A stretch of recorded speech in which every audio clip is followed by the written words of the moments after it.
Olá, bom dia, boa tarde ou boa noite para você que mais uma vez está conosco para estudarmos mais um pouco do livro do Apocalipse. Nós sabemos, o nome dessa série é O Apocalipse, versículo por versículo. E nós estamos agora no capítulo 12 e hoje estaremos estudando juntos o versículo 6 do capítulo 12. Se der tempo, se o Senhor nos disser que assim devemos fazer, vamos estudar também outros versículos. Todavia, vamos abrir as nossas Bíblias no livro do Apocalipse, neste capítulo 12, para então lermos o versículo 6 e começarmos a explanar o mesmo. E deixamos que o Espírito Santo nos guie para estudarmos ou não outros versículos deste capítulo. Então, eu aqui já estou com a minha Bíblia aberta e você pode aí, em sua casa ou em qualquer outro lugar onde você estiver, abrir também as Sagradas Escrituras neste último livro, no grande e último livro profético da Bíblia. E a palavra de Deus nos diz assim: E a mulher fugiu para o deserto, onde já tinha lugar preparado por Deus para que ali fosse alimentada durante 1260 dias. Nós, nos estudos anteriores, estávamos falando a respeito daquele grande, tremendo panorama, o qual Deus estava estendendo diante dos olhos do seu servo João, para que ele compreendesse o grande conflito entre a verdade e o erro. Este grande panorama que nós vamos ver, ou estamos vendo, que se refere ao grande conflito, ele não foi dado numa ordem cronológica. Nós vemos que, a princípio, o Senhor Deus mostrou o grande conflito começando pela igreja verdadeira, a qual o Senhor tem aqui na terra. Os primeiros versículos do capítulo 12 nos mostra aquela mulher que está revestida do sol, que tem aquela coroa de 12 estrelas em sua cabeça e que debaixo dos seus pés se encontra a lua. Estudamos que essa mulher simboliza a igreja de Deus, a qual nasceu lá no Éden, mas que teve o seu momento mais esplendoroso no momento em que Cristo veio a esta terra, nasceu da mulher, ou seja, profeticamente falando, nasceu da igreja, pois o povo de Israel, naquela época em que Cristo nasceu, era a igreja física de Deus sobre a face da terra. E Jesus, certa vez, disse até aquela samaritana que a salvação vinha de onde? Vinha de Israel, porque o Senhor havia estabelecido a Israel, ao povo hebreu, como a sua igreja verdadeira sobre a face da terra. Todavia, aquela igreja do passado, por mais que ela vivia em ordenanças e sacrifícios, ela não podia verdadeiramente estar revestida da justiça do Senhor Deus, como esta mulher do capítulo 12 é apresentada. Embora os primeiros pais, Abraão, Isaque, Jacó e os demais pais da fé, eles compreendiam que a justiça do povo de Deus não estava baseada nos sacrifícios e nos rituais, os quais o próprio Deus havia pedido para o seu povo fazer, mas eles compreendiam que a justiça deles para a salvação provinha do Messias, o qual haveria de nascer. No capítulo 12, quando nós vemos esta mulher, que como dizemos, que em 2 Coríntios também nos mostra que é assim, a mulher profeticamente falando é a igreja. Quando nós vemos aqui no capítulo 12 que esta igreja, ela está vestida ou revestida do sol, então podemos compreender que aqui está falando não apenas da igreja antes da vinda de Cristo, mas no momento em que Cristo veio, no momento em que Cristo derramou o seu sangue, verteu a sua vida, entregou a sua própria justiça para a sua querida igreja. Pois Jesus morreu pela sua igreja, morreu pelo seu povo, tanto aqueles que são descendentes físicos carnais de Abraão, como aqueles que são descendentes espirituais de Abraão. Porque o próprio Paulo nos fala que após a morte e ressurreição de Cristo e após a rejeição plena dos judeus com relação à salvação, a qual Deus em Cristo estava concedendo a eles, então a igreja passou a ser não apenas uma igreja física, um povo físico sobre a face da terra, que vinha de carne e de sangue, ou seja, os judeus descendentes fisicamente de Abraão. Paulo nos diz que após o povo judeu rejeitar a salvação de Deus em Cristo Jesus, e nós sabemos que isso aconteceu pela profecia de Daniel e pela história bíblica e pela história também secular, nós compreendemos que 3 anos e meio após a morte e ressurreição de Cristo, quando os judeus martirizaram a Estevão, então, de acordo com a profecia e a história, nós vemos que então definitivamente o povo hebreu, a igreja física de Deus sobre a face da terra, estava rejeitando como um povo, como uma igreja, a salvação que Deus estava para eles concedendo.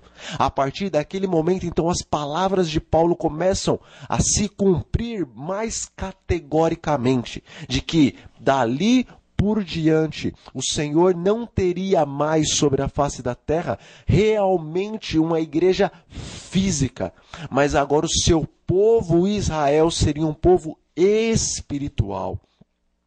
Por mais que Deus levantasse por toda a história grupos específicos, como nós vemos até mesmo nas cartas do Apocalipse, como ele durante toda a história levantasse esses grupos específicos para pregar uma mensagem específica para aquela época, ainda assim, a partir da rejeição de Israel com relação à verdade para a salvação, agora o Senhor ele tem uma igreja espiritual sobre a face da terra. Todo aquele que aceita Jesus, todo aquele que é batizado, todo aquele que em seu coração é sincero, este faz parte da igreja espiritual, do Israel espiritual de Deus.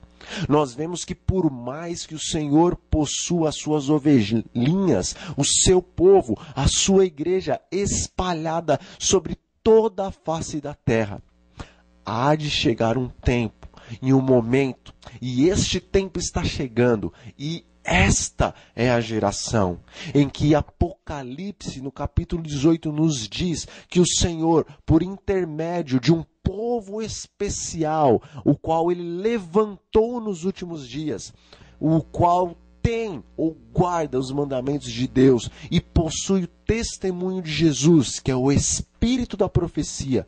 Nós vemos em Apocalipse, como eu disse, no capítulo 18, que este povo estará dando uma advertência e exortando também todas as ovelhinhas de Deus que se encontram nos demais apriscos que estão aí pelo mundo. E a mensagem deste povo especial nesses últimos dias é: sai dela, sai de Babilônia, povo do Senhor, ovelhinhas do Senhor, saia da confusão espiritual a qual se encontra no mundo religioso. Sai dela para não ser participante dos seus flagelos. Vem para o aprisco verdadeiro do Senhor, pois Jesus disse que ele tinha e teria ainda ovelhas em outros apriscos, mas convinha a ele chamar as suas ovelhas, elas escutariam e entenderiam a voz do bom pastor, e então o Senhor amontoaria todas em um só aprisco, e haveria então só um pastor e apenas um aprisco. E vemos então pela profecia deste capítulo 18 do livro do Apocalipse que isto se cumpre de uma maneira mais categórica agora nos últimos dias, quando Deus der uma grande advertência por intermédio deste povo especial, os remanescentes de Deus, o qual o capítulo 12, versículo 17 do livro do Apocalipse nos fala que são os que guardam os mandamentos de Deus e têm o testemunho de Jesus. Quando este povo, por intermédio das pregações e por intermédio das literaturas e por intermédio de todos os meios que o Senhor Deus conceder para eles, pregar o evangelho do reino, o qual nós vemos que se encontra em Apocalipse capítulo 14. Então, todo filho de Deus, toda a ovelhinha do bom pastor que se encontra espalhada em toda esta confusão religiosa, que hoje se chama Babilônia espiritual, eles vão entender que o Senhor tem uma igreja remanescente, um povo, um restante, que ficou com toda a verdade bíblica e que não adulterou, não se contaminou com as doutrinas pagãs. O Senhor, ele tem ovelhas em todos os apriscos, mas não são todos os apriscos do Senhor. O Senhor sobre a face da terra tem um só aprisco. E neste aprisco, as suas ovelhas, de acordo com o que eu disse, que está no capítulo 12, versículo 17 do livro do Apocalipse, as suas ovelhas guardam os mandamentos de Deus e elas têm o testemunho de Jesus. Vamos até ler a passagem a qual diz o seguinte, capítulo 12, versículo 17. E o dragão irou-se contra a mulher, ou seja, Satanás é o dragão, e a mulher, aqui na profecia, é a igreja. Então, Satanás irou-se contra a igreja, e aqui está falando dos últimos instantes deste grande conflito. E foi fazer guerra ao remanescente da sua semente, ou seja, Satanás, o dragão, nos últimos dias ele se ira contra a igreja de Deus, e ele vai fazer guerra contra os restantes da igreja, os últimos, os que sobraram, os que permaneceram puros na doutrina do Senhor Deus. E quem são estes? Diz a palavra de Deus: os que guardam os mandamentos de Deus e têm o testemunho de Jesus. Quais são os mandamentos de Deus? Nós temos falado, temos dito e temos repetido muitas e muitas vezes em nossos estudos que os mandamentos de Deus são aqueles que Davi disse que são eternos. Não são os mandamentos de Moisés, os quais eram feitos de ordenanças e sacrifícios. Mandamentos estes que, quando Jesus foi cravado na cruz, eles deixaram de validar, porque todos os mandamentos os quais Moisés recebeu e escreveu no livro e colocou não dentro, mas do lado da arca, como nós vemos no Antigo Testamento, todos esses mandamentos que estavam escritos naquele rolo, naquele livro, ou naqueles livros, estes eram tão somente uma ilustração da obra do Senhor Jesus. Então, quando o Senhor Jesus, que era o antítipo de todas essas coisas que estavam escritas no livro da lei de Moisés, quando ele veio e cumpriu a sua missão, então todas aquelas ordenanças e toda aquela ilustração que estava escrita ali naqueles livros deixaram de validar. Todavia, ali no Monte Sinai, uma outra lei foi entregue nas mãos de Moisés. Uma lei a qual não foi estabelecida naquele momento, mas uma lei, conforme diz Davi, era eterna. Mas naquele momento, no Monte Sinai, o Senhor decidiu dar ela de uma forma especial ao seu povo. A lei dos 10 mandamentos. A lei do Senhor Deus. A lei a qual não foi colocada do lado, mas dentro da Arca da Aliança. Nós entendemos pelos estudos profundos e teológicos e teólogos que a Arca da Aliança simbolizava o trono de Deus nos céus. Diz Davi, o profeta e rei, em Salmo 97, que o trono de Deus nos céus é estabelecido sobre justiça e juízo. A justiça e o juízo demandam da lei de Deus, da lei eterna de Deus, porque não pode haver justiça e não pode haver juízo se não existir uma lei. Assim como na Arca da Aliança estava a lei dos 10 mandamentos, a qual foi escrita por Deus em tábuas de pedra e entregue nas mãos de Moisés para ser colocada dentro da arca, a qual simbolizava o trono do eterno Deus. Assim, em toda a eternidade, por toda a eternidade, o trono de Deus é estabelecido sobre justiça e juízo, sobre a lei santa e perfeita de Deus. Veja, meus amigos, que a palavra de Deus nos diz a respeito de Lúcifer, que ele se tornou Satanás quando ele pecou, quando foi achada iniquidade em seu coração. Iniquidade significa pecado. E o apóstolo Paulo nos diz que pecado é a transgressão da santa lei de Deus. Se a santa lei de Deus dos 10 mandamentos, aquela que foi escrita pelo dedo do Senhor em tábuas de pedra, se essa lei fosse realmente estabelecida no Monte Sinai, como que a palavra de Deus poderia dizer que Lúcifer se tornou Satanás quando foi achado iniquidade no coração dele?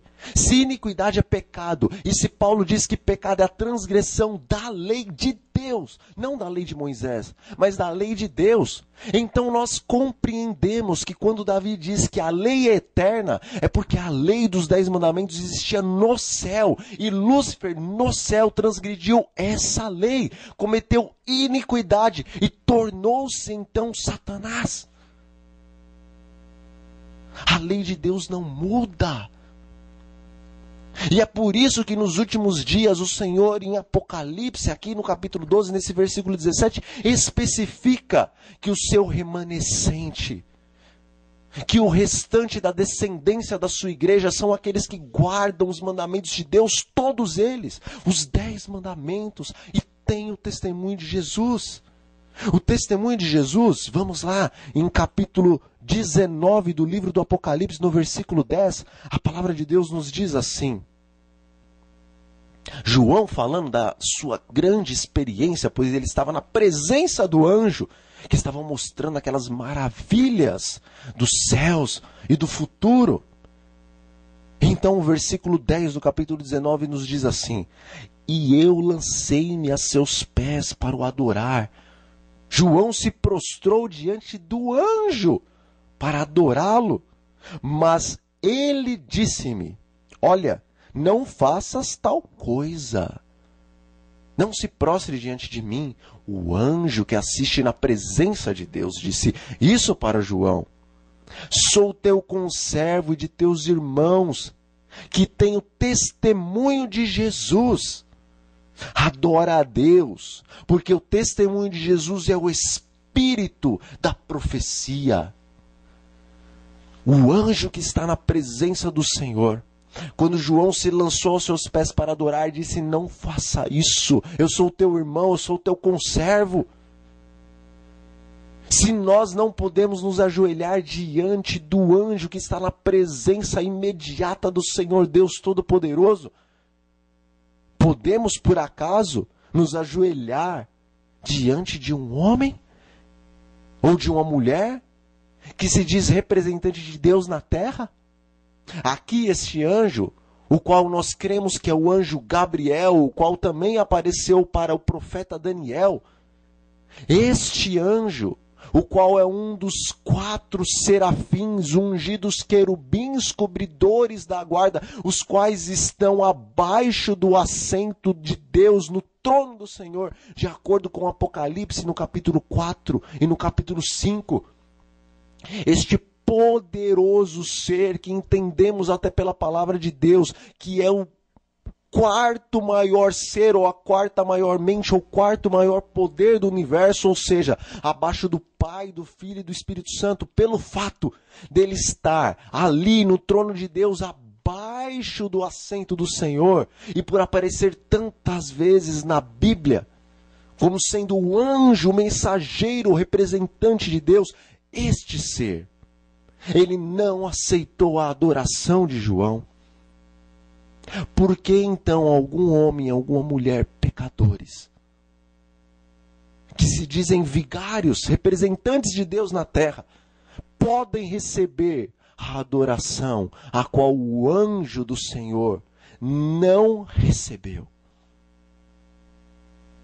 Meus irmãos, Satanás certa vez disse a Jesus: se prostrado me adorares, eu te darei todas estas coisas que você pode ver. E ele mostrou todos os reinos da terra. E ele disse o seguinte: porque tudo isso aqui me foi entregue. E verdadeiramente, infelizmente, foi entregue a ele quando Adão caiu em pecado. Mas Jesus disse o seguinte: afasta-te de mim, Satanás, porque está escrito: somente ao teu Deus adorarás e darás culto. Nunca dê culto a homens, nunca dê culto a anjos, nunca de maneira alguma se prostre diante de qualquer entidade que se diga vinda da luz, porque aqui na palavra de Deus nós vemos que a maior de todas as entidades espirituais a qual se encontra no céu, no trono de Deus, abaixo do assento de Deus, que é o anjo Gabriel, ele não aceitou a adoração do servo de Deus, João, mas ele disse que ele era conservo e irmão de João, juntamente com todos aqueles que guardam os mandamentos de Deus e têm o testemunho de Jesus, que são os que possuem o espírito da profecia. Meus irmãos, o espírito da profecia não é o dom de revelação. Porque nós vemos no Antigo Testamento e também no Novo Testamento que Satanás tem os seus adivinhos. Nós vemos na palavra de Deus, o Senhor Jesus nos mostra, nos diz que naquele dia, no dia da vinda de Cristo, muitos estarão dizendo: mas Senhor, Senhor, nós não profetizamos em teu nome? Não fizemos milagres, curas, não expulsamos demônios em teu nome? E ele dirá explicitamente, abertamente para esses: afastem-se de mim, vós que cometem iniquidade, pecado. Eu não vos conheço. Não acredite que as pessoas são santas e vêm da parte de Deus porque eles podem revelar alguma coisa ao seu respeito. Porque a palavra de Deus nos diz que naquele dia muitos vão dizer que são profetas e que profetizaram em nome de Deus e fizeram muitas curas e milagres e expulsaram demônios. E o Senhor Jesus vai dizer: eu nunca vos conheci. Estes sim realizaram grandes coisas e obras no poder de Beelzebu, no poder de Satanás. Porque está escrito também, o Senhor Jesus nos diz em sua palavra, que Satanás, ele fará tão grandes prodígios por intermédio dos seus servos. Os seus servos, na maioria das vezes, eles são inconscientes de que são servos de Satanás. Tão grandes prodígios que até mesmo fogo vai descer do céu à vista dos homens. E muitos vão ser enganados. A palavra de Deus nos diz que, se possível fosse, até mesmo os eleitos, até mesmo os selados de Deus seriam enganados pelo poder de Satanás. Portanto, irmãos, os que possuem o espírito da profecia não são aqueles que podem revelar coisas a seu respeito. Porque, em verdade, nós estamos lutando contra principados e contra potestades. Satanás, ele pode dar uma profecia e ele tem muitos ministros, muitos demônios a fim de fazer com que essa profecia se cumpra em sua vida. Você não leu o que está escrito em 2 Coríntios? Que Satanás pode transformar-se em anjo de luz e que os seus ministros, os seus demônios e os seus representantes também humanos sobre a face da terra podem se transformar em ministros de justiça. Com o fim de fazer o quê? Enganar. Satanás criou uma Babilônia espiritual ao redor do mundo. Por que você acha que existe tantos milhares e milhares de denominações cristãs se a palavra é uma? Se só existe uma verdade, que é Jesus Cristo, por que existe tantas denominações com tantas doutrinas, meu irmão, minha irmã? É porque Satanás, ele tem se feito hoje o regente do mundo cristão. Tem se transformado em anjo de luz. Tem concedido poder para muitas pessoas. Os seus ministros têm enganado as pessoas, têm se enganado a si mesmos. E os demônios de Satanás têm dado poder especial para aqueles que permitem ser enganados. O espírito da profecia é muito mais do que revelação. Nós vemos no Antigo Testamento que os adivinhos, os que davam revelações, esses eram considerados como abomináveis. Os profetas de Deus, meus irmãos, na antiguidade, assim como também no Novo Testamento, não eram os adivinhos que ficavam profetizando na vida das pessoas. Os profetas de Deus na antiguidade, eles davam revelações que iriam mudar a cena do povo de Deus, da igreja de Deus, mudar a vida dos homens e das mulheres que estavam em pecado. Não vemos Daniel, não vemos Isaías, não vemos Jeremias, não vemos Amós, nem Malaquias, nem Zacarias, nem mesmo Balaão profetizando a respeito de coisas financeiras na vida das pessoas e mesquinharias. Nós vemos esses homens e essas mulheres profetizando coisas grandes e ocultas da parte de Deus, as quais os seus filhos não conheciam. Vemos esses profetas profetizando a respeito dos caminhos errados que o povo de Deus estava tomando e que o povo de Deus devia voltar para os caminhos retos. Não vemos eles profetizando sobre coisas banais, mas dizendo: arrepende-te, rasgue o teu coração na presença de Deus. Não vemos eles profetizando sobre brigas e picuinhas entre uma família e outra, entre um irmão e outro. Eles profetizavam a respeito das batalhas espirituais do Senhor. E quando necessário, as batalhas físicas, porque naquele tempo haviam as guerras santas que o Senhor Deus permitia que existissem. Eles profetizaram a respeito do futuro, eles profetizaram a respeito de coisas espirituais para o crescimento e a edificação do povo de Deus. Mas agora os profetas de hoje, os que se dizem profetas dentro da igreja de Deus, eles pregam e falam e profetizam segundo os adivinhos do passado. São necromantes.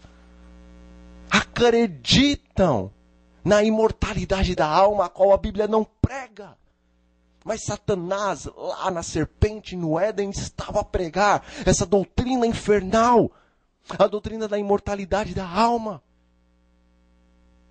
Estes que se dizem profetas, eles creem nessas coisas e pregam essas coisas.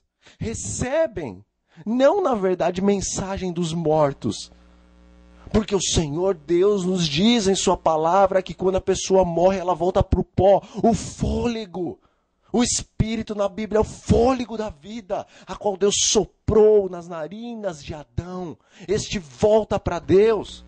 Mas não volta para estar na presença de Deus, louvando a Deus, participando das coisas dos céus, porque Salomão diz que quando o homem morre, perece, acaba para sempre todos os seus pensamentos. Eles não estão louvando a Deus, diz Salomão. Os mortos estão no escuro, no abismo, perece completamente os seus pensamentos. Não há obras para o além, para o túmulo, para a sepultura, para onde eles vão.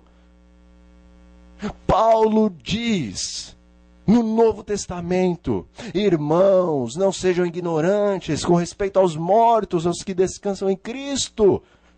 Porque naquele dia, o dia da vinda do Senhor, então o Senhor descerá dos céus, e com a voz do arcanjo, e com a trombeta de Deus, vai ser tocada a trombeta. A voz do arcanjo vai ser ouvida. O arcanjo Miguel, aquele que é igual a Deus, Cristo Jesus. Então os mortos em Cristo vão ressuscitar. Eles não vão lá do céu descer aqui para a terra. Eles não estão lá.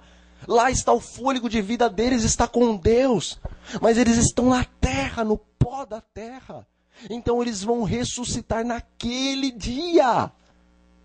E nós, os que ficarmos vivos, Paulo pensava que ele estar vivo no tempo da vinda de Cristo, mas ele está falando para você e para mim que nós estamos vivos. E nós, os que ficarmos vivos, diz Paulo, seremos num momento, num abrir e fechar de olhos, transformados. Este corpo corruptível vai se revestir da incorruptibilidade.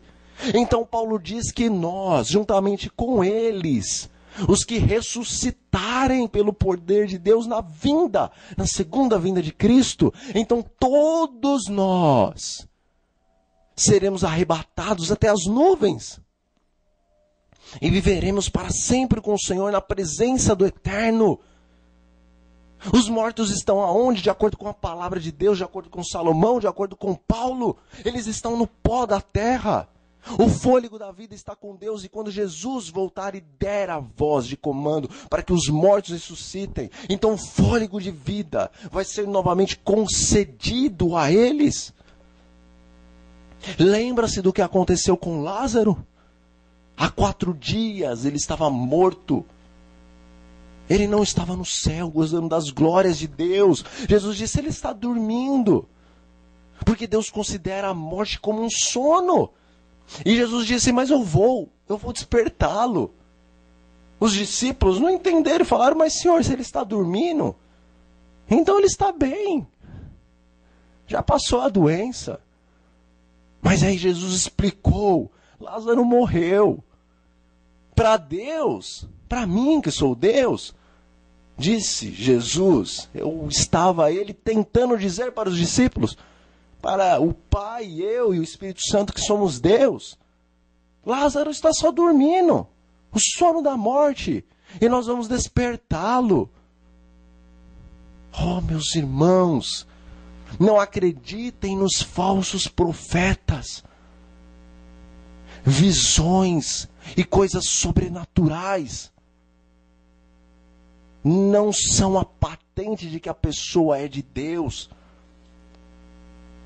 Porque lá no Egito, no tempo de Moisés, quando Deus permitiu que aquele cajado de Moisés se transformasse numa cobra, os profetas de Satanás, eles também conseguiram fazer a mesma coisa, porque infelizmente Satanás tem poder para fazer coisas sobrenaturais.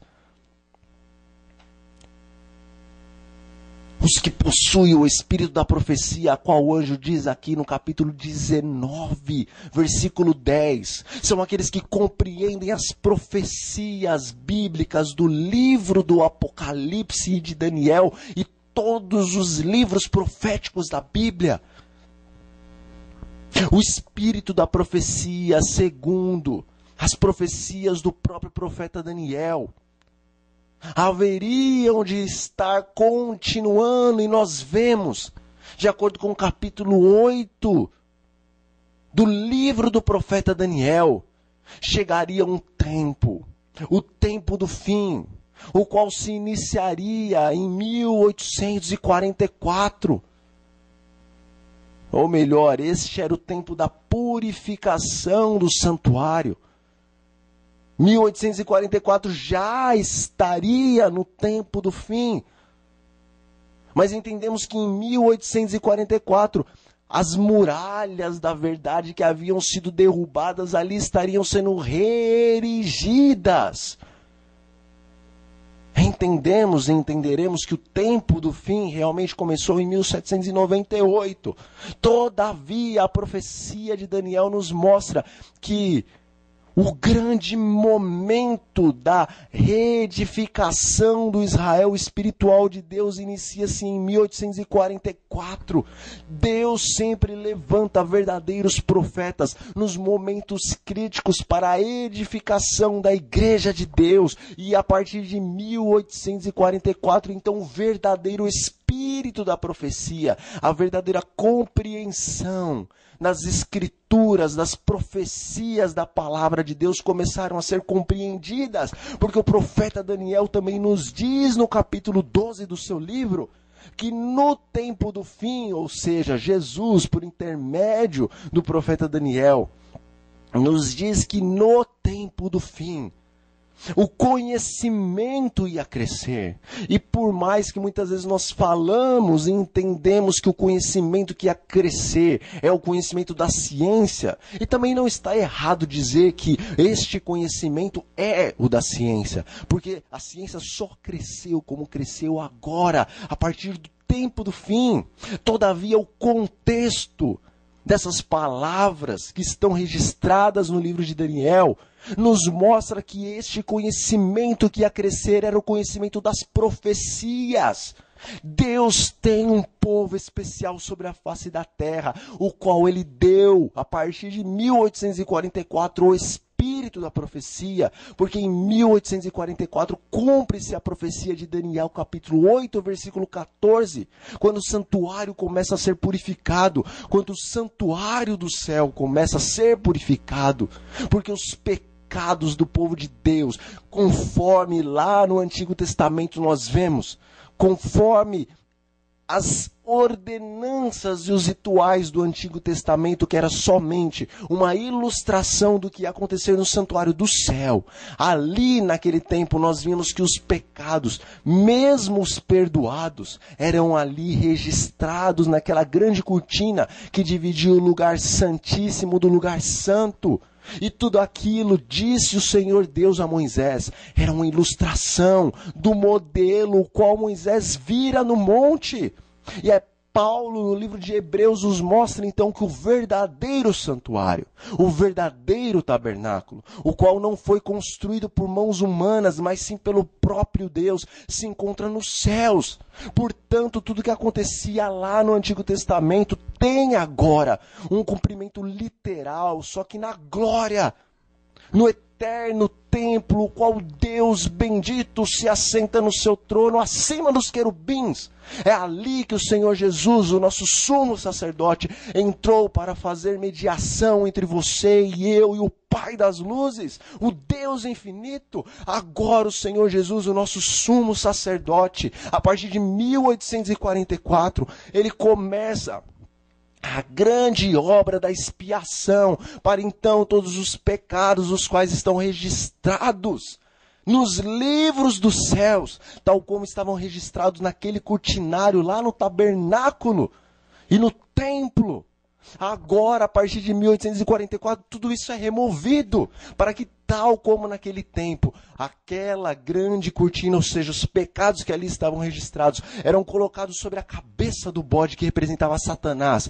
Também na vinda de Cristo, todos os pecados os quais estavam registrados vão ser colocados sobre a cabeça de Satanás, para que por 1000 anos ele, os seus demônios, mas ele de maneira especial, esteja pagando por cada um desses pecados, pagando a consequência deles. Tal como o bode ia para o deserto e morria no deserto, agora, no tempo do milênio, quando Satanás estiver preso pelas circunstâncias, conforme nós vemos em Jeremias, pois ele e os seus demônios estarão nesta terra sem ninguém para tentar, num lugar com um ermo caótico, sem a luz dos céus.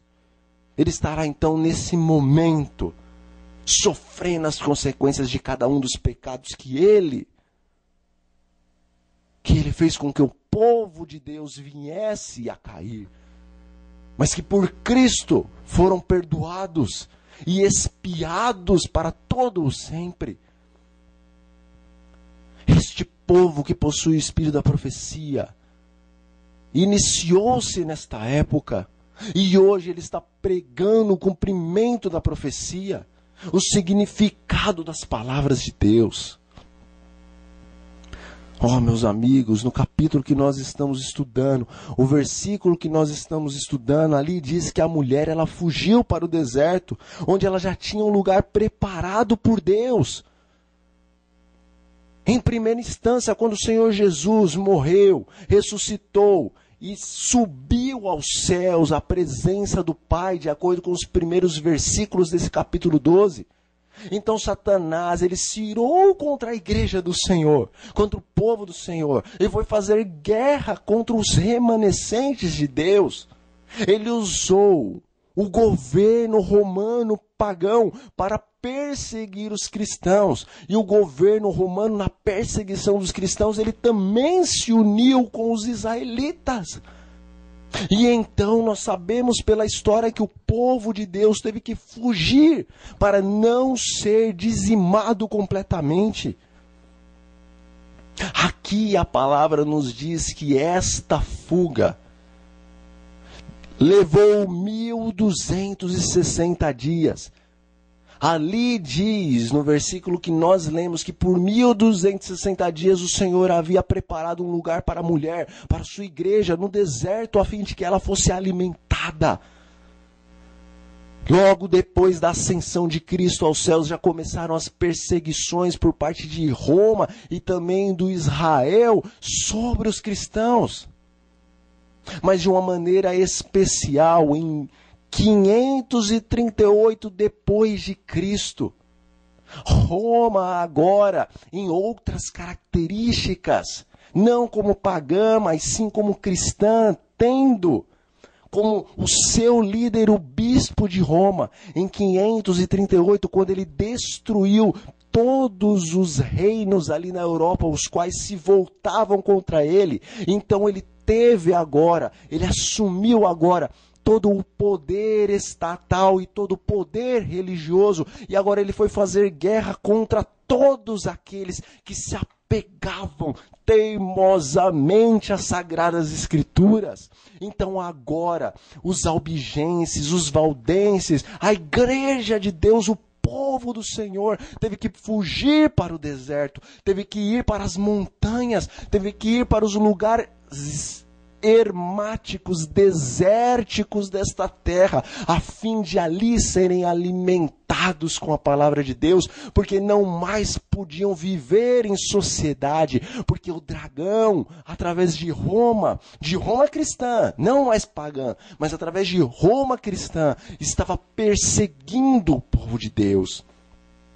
A palavra diz que essa perseguição demoraria 1260 dias. E nós vemos em Levíticos, nós vemos em Ezequiel, nós vemos em Números, que profeticamente um dia equivale a um ano.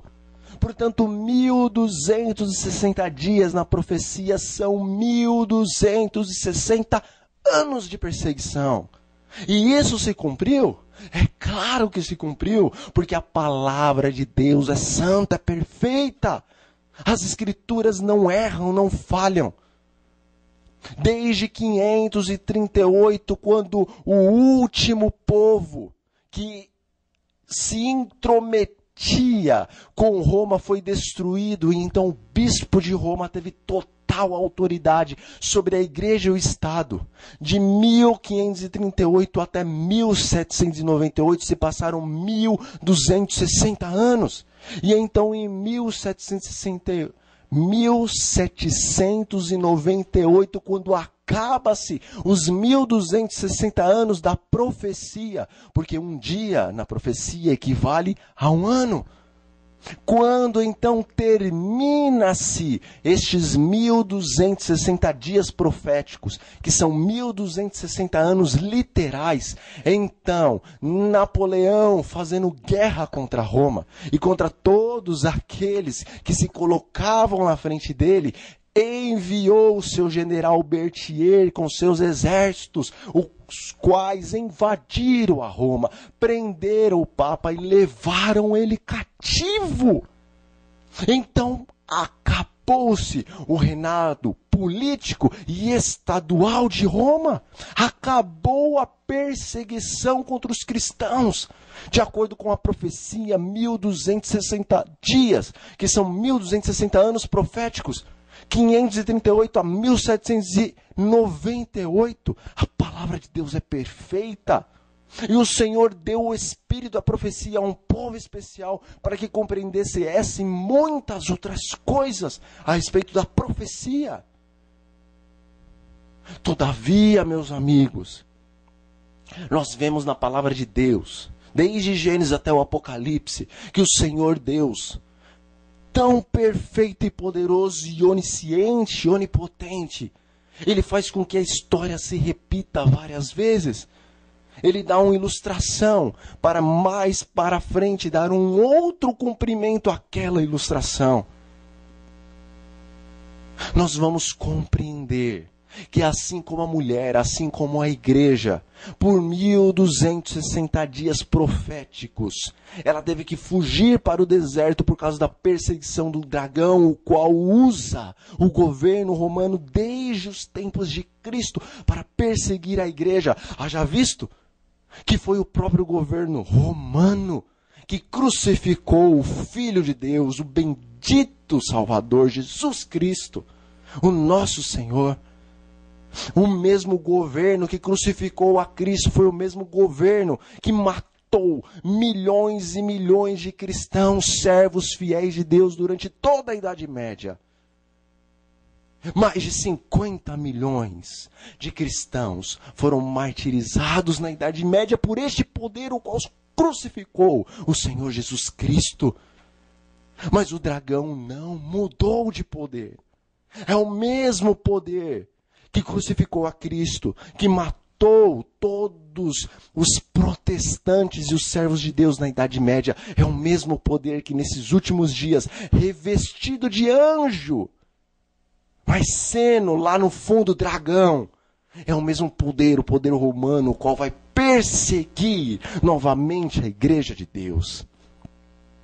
O Senhor Jesus nos diz que nos últimos dias o tempo seria abreviado, porque se não fosse, ninguém, nenhuma carne sobraria sobre a face da terra.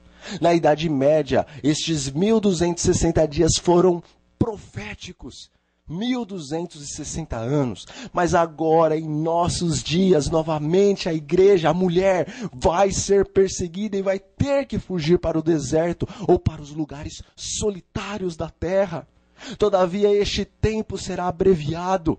1260 dias literais são 3 anos e meio. Assim como na antiguidade Elias teve que fugir de Jezabel e ir para o deserto e ficar por 3 anos e meio lá, assim também os Elias da atualidade, os que guardam os mandamentos de Deus, os que tem o testemunho de Jesus, também depois daquele decreto, daquela união entre a primeira besta e a segunda besta, a besta que sobe do mar, que é Roma, e a besta que sobe da terra, que é os Estados Unidos da América do Norte. Quando os dois se unirem e quando for feito o decreto, o qual os Estados Unidos ordena que todos tenham em sua mão ou em sua testa o selo da besta, a marca da besta, que sem o qual ninguém pode comprar, ninguém pode vender, ninguém pode fazer parte dessa sociedade que é a nova ordem mundial. Quando isto acontecer, a igreja de Deus, perseguida, mais uma vez, pelo poder estadual e pelo poder religioso, por Estados Unidos e Roma, que estarão juntos de acordo com a profecia bíblica.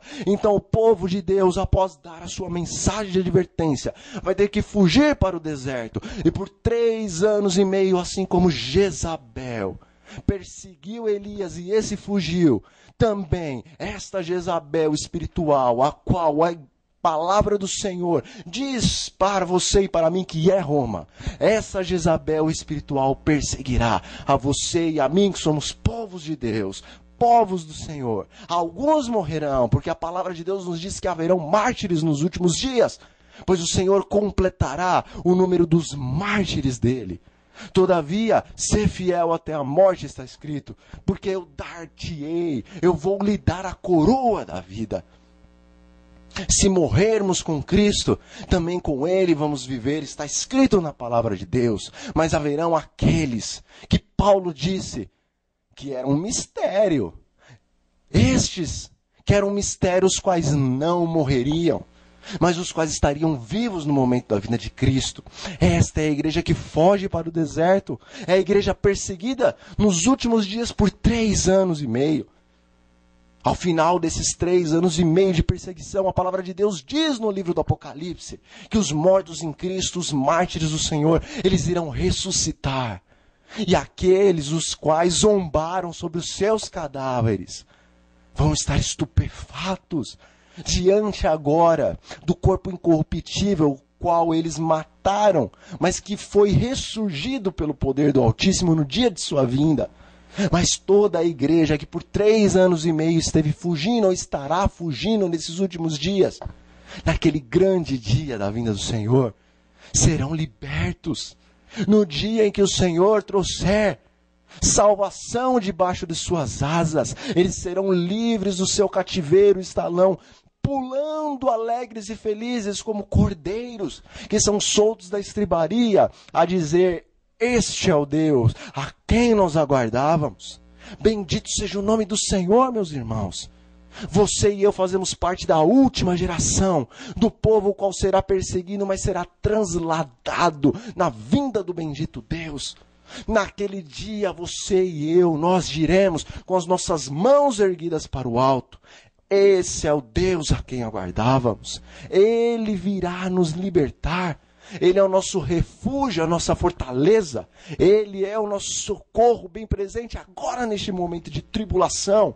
Portanto, nós não vamos temer, ainda que em sua vinda a terra inteira se sacuda, os montes tremam e se abalem no meio do mar, ainda que os ímpios estejam correndo de um lugar para o outro, dizendo: ó rochas e montanhas, caiam sobre as nossas cabeças e nos escondam da presença daquele que está vindo nas nuvens dos céus. Nós não temeremos, porque nós sabemos que há uma cidade lá nos céus, onde o trono de Deus está no meio da cidade, as moradas do Altíssimo, e os nossos nomes estão escritos lá no livro da vida. O Senhor vai nos ajudar desde antes do amanhecer, sim, desde antes do aparecer da alva, do sol da justiça, Cristo Jesus. Oh, meus irmãos, há um rio. As correntes desse rio alegram a cidade de Deus, o paraíso do Senhor, o qual já é teu e é meu em Cristo Jesus, o nosso Salvador.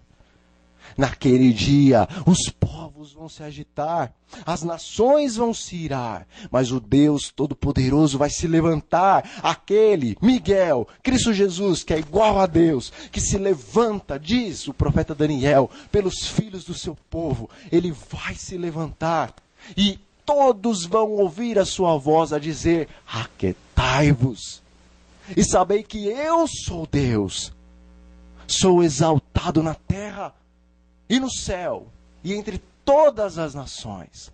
Eu sou o Senhor Todo-Poderoso.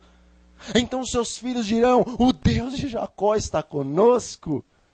O Senhor Jesus é a nossa rocha, é a nossa salvação. Naquele dia ele vai quebrar o arco, e ele vai despedaçar a lança, ele vai queimar os carros de guerra. O Senhor, o Deus de Jacó, é o teu e o meu refúgio, é a nossa fortaleza. Oh, meus irmãos, breve está o dia em que, pelo fato de você e eu amarmos encarecidamente o nosso Deus, Ele nos colocará em um alto refúgio. Nós veremos e experimentaremos a sua salvação. Todo aquele que quiser viver piamente, diz as Sagradas Escrituras, vai padecer perseguições, mas tem de bom ânimo, porque Jesus venceu o mundo. Nesta terra você e eu teremos aflições, mas há um céu, o qual o bendito Deus preparou para você e para mim. Disse o nosso eterno Deus: não se turbe o vosso coração. Credes em Deus, crede também em mim. Na casa do meu Pai existem muitas moradas. E se assim não fosse, eu teria dito a vocês: eu vou lhes preparar um lugar. E quando eu for e lhes preparar esse lugar, eu vou voltar. Vou voltar para tomar vocês para mim mesmo, a fim de que aonde eu estou, estejam vocês também. Ai, vocês sabem para onde eu vou, vocês conhecem o caminho. Eu sou o caminho de Jesus, sou a verdade, sou a vida. Ninguém vem ao Pai se não for por mim. Não é o teu pastor, nem o meu pastor que vai nos salvar, irmãos. Não é o teu dízimo e a tua oferta. Isto é só uma prova do teu amor a Deus. Devemos respeitar, sim, as autoridades espirituais, assim como legais que o Senhor Deus estabeleceu sobre a terra. Mas está escrito, Pedro disse, importa mais obedecer a Deus do que ao homem. Não importa se ele é pastor ou não. Haja visto que quando Pedro falou essas palavras, ele estava dizendo ao Sinédrio. Ele estava dizendo a Anás, a Caifás, aos grandes de Israel, as autoridades que Deus havia estabelecido, mas que haviam se voltado contra o Senhor. Agora, estabelecendo-se a nova ordem mundial, a igreja corrompida, o Estado novamente estarão ordenando coisas aos homens, as quais são contrárias às coisas de Deus. Neste momento, então, deveremos dizer como Pedro e João disseram, e os demais discípulos, importa mais obedecer a Deus do que aos homens. E tal como a maior parte, ou quase todos dos apóstolos foram martirizados, se você e eu formos martirizados, que nos importa a vida? Esta vida, que não é a verdadeira vida, porque Paulo disse, enquanto eu viver, eu viverei por Cristo, mas se eu morrer, é lucro. Oh, irmãos, não desista diante das ameaças que virão sobre você e virão sobre mim, pois Paulo, diante do seu algoz, ele não temeu o resplendor da espada que estava levantada para lhe decepar a cabeça. Mas o servo de Deus só podia olhar para os céus e dizer, quando lhe verei? Quando lhe tocarei? Melhor para ele era a morte, porque ele descansaria o sono da morte. E quando o Senhor Jesus voltasse, ele o veria em glória. João Batista perdeu sua cabeça, mas ganhou o quê? A coroa da vida. Isaías, esse foi cerrado ao meio, mas ele terá nos céus um corpo incorruptível. Será rei e sacerdote na presença do eterno Deus. Milhões foram queimados. Em toda a Idade Média foram degolados, foram torturados. Mas quem são esses?